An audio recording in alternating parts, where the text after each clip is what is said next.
Hi everyone, this is Group 25 and Connor, Michaela, and Isabel, and we are here discussing the events that occur within the digestive system. We begin with an overview of the digestive system. The digestive system consists of all the organs that ingest food, transport food, chemically and mechanically break down food, absorb necessary nutrients from the food, and expel the food waste from the body. The digestive system consists of two separate types of organs. The first is referred to as the digestive tract, also known as the gastrointestinal tract, the GI tract, or the alimentary canal, and includes the organs listed on the right-hand side of the image. Together, these organs create one long continuous tube from the mouth to the anus.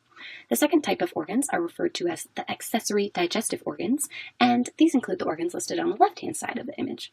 Together, these organs are not part of the GI tract, but are generally within close proximity and connected to it. Their overall goal is to assist the GI tract in the digestion of food. The process of swallowing has three main phases. First, the voluntary phase, which is when food is first ingested and crushed while mixed with saliva. The tongue and the teeth play a key role in passing the ingested food from the oral cavity to the pharynx.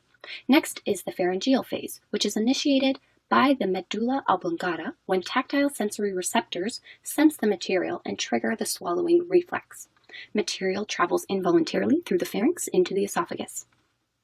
Finally is the esophageal phase, which is when material travels through the esophagus to the stomach involuntarily. It is initiated when the superior esophageal sphincter relaxes and the material within the lumen of the esophagus stimulates peristaltic movement. The location and function of each of these phases will be described in greater detail on the following slides. The digestive system begins with ingestion, which simply means the introduction of material into the GI tract. Once the material enters the oral cavity, digestion, meaning the breakdown of material into smaller components, can begin. The oral cavity both mechanically and chemically digests food. As the title suggests, mechanical breakdown is a physical breakdown of material into smaller parts, and in the mouth, this is referred to as mastication. The material is further digested by enzymes in our saliva, leading to chemical digestion. The material that has been chewed and mixed with saliva is called a bolus, and this is what gets swallowed. In order to protect the oral cavity from abrasive material, the epithelial lining is made of non-keratinized squamous epithelium and is continuously moistened by saliva. Important organs in the oral cavity include the teeth, which are responsible for mastication, salivary glands, which create and produce saliva, and the tongue, which combines chewed material with saliva and helps to form the bolus. Next up, the bolus is passed to the pharynx. This is the location that is shared between both the digestive and the respiratory systems. As with the oral cavity, the pharynx is also lined with a non-keratinized squamous epithelium to protect the surfaces from abrasive material. The pharynx is divided up into three main sections: the nasopharynx, which conducts air, however is not involved in the digestive system, and the oropharynx and laryngopharynx, which both conduct air and serve as a passageway for food and drink. The walls of the pharynx are made of three muscles called the superior, middle, and inferior pharyngeal constrictors. The constriction of these muscles causes the diameter of the pharynx to decrease and the bolus to move towards the esophagus. This pharyngeal constriction causes the epiglottis to cover over the laryngeal opening, thus preventing the bolus of food from entering into the larynx and the trachea. As the bolus travels from the pharynx to the esophagus, it passes through the superior esophageal sphincter. During inhalation, the sphincter is closed to ensure that air enters the larynx and the trachea instead of the esophagus. The average human's esophagus is approximately 25 centimeters in length and contains a thick esophageal wall that is made of concentric tunics. Differing from the oral cavity and the pharynx, the esophageal mucus is made of thick, non-keratinized, stratified squamous epithelium. This thicker mucus is better suited for the esophagus since it does not absorb any nutrients. Finally, the bolus passes into the stomach through an opening in the diaphragm called the esophageal hiatus. At the connection point of the esophagus and the stomach, there is an inferior esophageal sphincter, which is made of concentric rings of smooth muscle. Regurgitated material from the stomach is prevented from entering into the esophagus by a combination of the diaphragm muscles and the inferior esophageal sphincter. When the bolus reaches the stomach, the swallowing process is complete. The stomach is in the upper left quadrant of the abdomen. It is inferior to the diaphragm. The first region, the cardia, is the narrow entrance into the stomach from the esophagus. This is where the bolus will enter. The fundus is the dome-shaped upper region of the stomach, and its superior surface is against the diaphragm. The body, or the corpus, is the largest area of the stomach. The pylorus is a funnel-shaped region at the end of the stomach and consists of two parts. The pyloric atrium is the first part. This is a cone-shaped part of the pylorus. It connects the body of the stomach to the pyloric canal, which contains the pyloric sphincter. The purpose of the pylorus is to prevent food that is passed into the small intestine from backtracking. Digestion of the bolus in the stomach consists of mechanical and chemical digestion. The completely digested bolus is called chyme. Mechanical digestion is contractions of the stomach, which is done by the muscularis.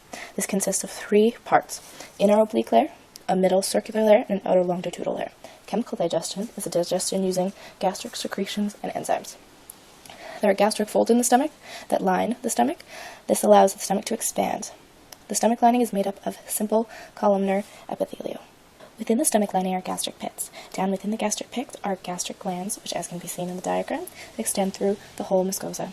The gastric glands secrete gastric juices as well as a mucus that protects the stomach from these highly acidic gastric juices.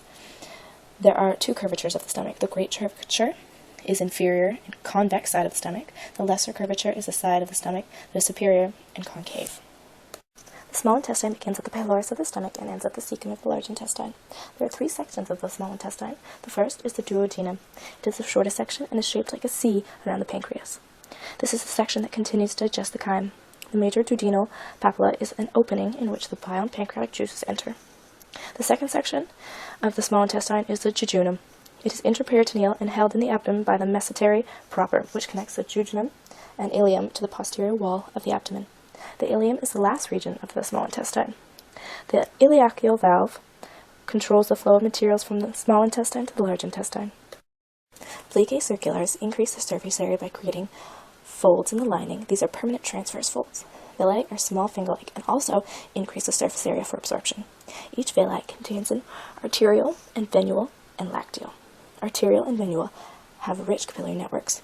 The lacteal works with the lymphatic system, absorbs lipid nutrients. Microvilli are microscopic projections on the villi. They are sometimes called brush borders since they look very velvety in a light micrograph, but they are not seen clearly. Intestinal glands can be found between villi and connect to the base of the mucosa. The gland is lined with unicellular gland cells, simple columnar epithelial cells with goblet cells, and endoendocrine cells. These goblet cells and submucosal cells protect the lining of the small intestine. The goblet cells produce mucin, which lubricates and protects the lining of the small intestine. Submucosal glands produce viscous and alkaline mucus, which also protects the duodenum from acidity. There is the Pierre's patch, which is found in the ileum. This is lymphatic tissue that sense antigens and bacteria and respond in order to protect intestines by preventing the growth of harmful bacteria. The pancreas is located across the back of the abdomen behind the stomach. It performs exocrine activities by releasing juices into ducts and endocrine activities by releasing juices directly into the bloodstream. The pancreas also secretes digestive enzymes that break down protein, fats, and carbohydrates into the duodenum, the first segment of the small intestine. The pancreas is also responsible for making insulin and secreting it directly into the bloodstream. Insulin is important for our digestive system due to that it is the main hormone for metabolizing sugar, therefore it regulates the body's glucose levels.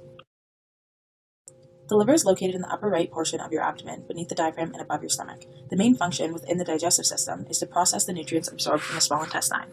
The liver secretes bile into the small intestine, which plays an important role in digesting fat. In addition, the liver is the body's chemical factory. It takes the raw materials absorbed by the intestine and makes all various chemicals the body needs to function. The liver also detoxifies potentially harmful chemicals. It breaks down and secretes many drugs. The liver physically regulates digestion and ensures release of post-digestive nutrients into the system. The gallbladder is located under the liver in the upper right section of your abdomen. The gallbladder stores and concentrates bile and then releases it into the duodenum to help absorb and digest fats. It converts polyglycerides into much smaller monoglycerides that can be absorbed by the intestine and eventually turned into cellular energy. The main function of the colon is to reabsorb fluids and process waste products from the body to prepare for elimination. This uses a process called peristalsis. The colon consists of four main parts: the ascending colon, the transverse colon, the descending colon, and the sigmoid colon. First, liquid and salt is removed from the waste as it passes through the beginning of the colon. Then it makes its way to the sigmoid to be stored until the body is ready for a bowel movement. The rectum is the final stop before the feces are expelled through the anal cavity. Its main function is to temporarily store the feces until elimination. The expansion of the rectal wall causes the stretch receptors within the walls to stimulate the desire to expel the feces. Peristaltic waves push the feces out of the rectum. Approximately twice a day, the body will expel waste. The anus controls the expulsion of the feces. The lining of the upper anus is specialized to detect rectal contents and to tell the body whether it is a solid, liquid, or gas. The brain then decides if the rectal contents can be released or not. If they can, the sphincter muscles relax, the rectum contracts, and the contents are disposed out of the anus. Questions. The first question is define peristalsis and specify where and how it occurs within the digestive tract. If peristalsis did not occur within our bodies, what would be the outcome of consumed food and drink? The second question, what is the main function of the enzyme lipase, and how is it important to the digestion of consumed food and drink? This is a page of references. Thank you for taking the time and listening to our presentation. We hope you gained an understanding of the digestive system.